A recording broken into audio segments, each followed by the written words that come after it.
Agriculture originated 10,000 years ago. A skill that isn't merely about putting food on the table.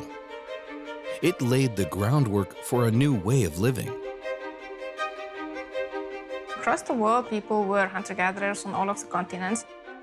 And then on some places, in different parts of the world, farming evolved, farming practices. So the art of growing food has thus emerged in isolation from several different places. But the map of how it expanded from here to other parts of the world is missing some pieces. Here in West Africa, on the border between Cameroon and Nigeria, lived the Bantu-speaking people, who became farmers around 5,000 years ago, and who for millennia spread their cultivation skills across the continent. The paths this took are not agreed upon today. Carina Schlebusch is looking for those answers.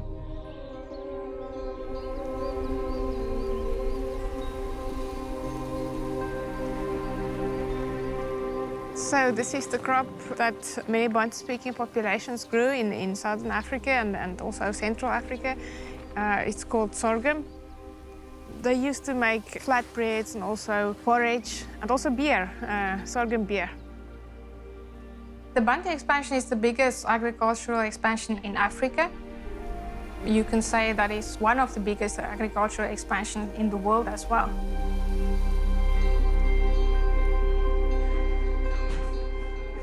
Let's see, Cecile, should we go into the ancient DNA lab and look at the material?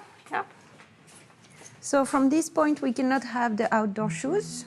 There is no written documentation from the time when the Bantu-speaking people migrated across the African continent. So in order to follow in their footsteps, Carina Schlebusch is seeking answers through archaeological discoveries. So these are the bones we collected in Zimbabwe, at the Museum of Harare. Oh, that's a nice tooth. Yes, exactly. I think they are of quite good quality. You can see it's solid with no holes, so the DNA inside is quite clean still. The bone collection consists of samples from 150 prehistoric individuals, people who have lived at different times south of the Sahara.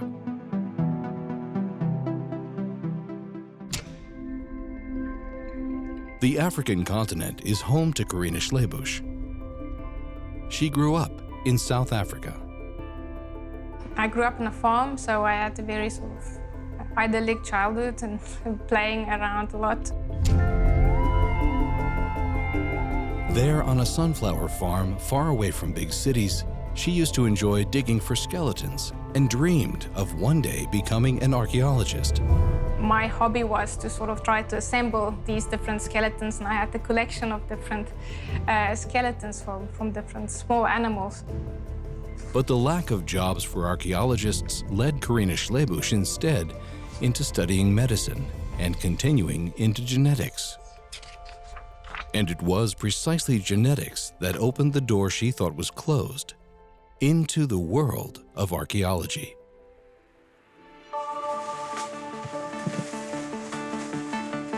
Inside the ancient DNA lab, one can bring forth prehistoric DNA. You have to be very clean and make sure you change clothes and things like that so that you don't carry any contamination into the lab. The bones can reveal the Bantu farmers' historical choices and whether their art of agriculture spread from them to other groups of people. But how?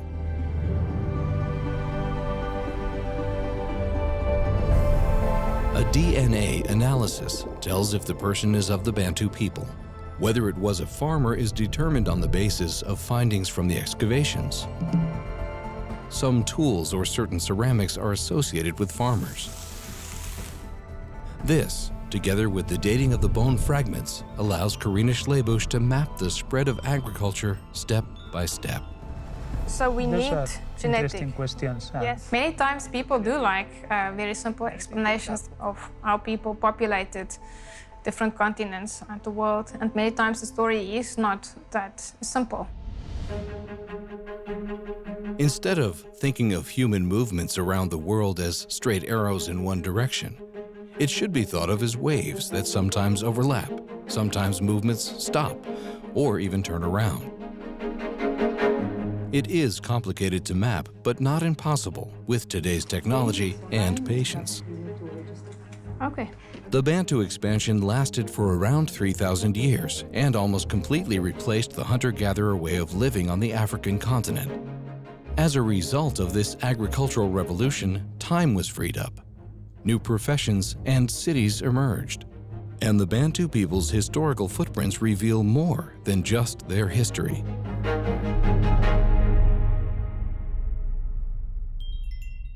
Through the paths chosen, Carina Schlebusch can see patterns. Among other things, how climate and landscape affect human migration, how interaction with hunter-gatherer groups manifests itself, and how agriculture is linked to population growth. Information that is opening the door to the past. It doesn't matter who you talk to, where you talk to them, people are interested in their past. And that's something that I think we all share. It's this curiosity about our past and what we can find out more about our ancestors and where they lived and where they came from. It's like uncovering some kind of mystery that we don't know yet.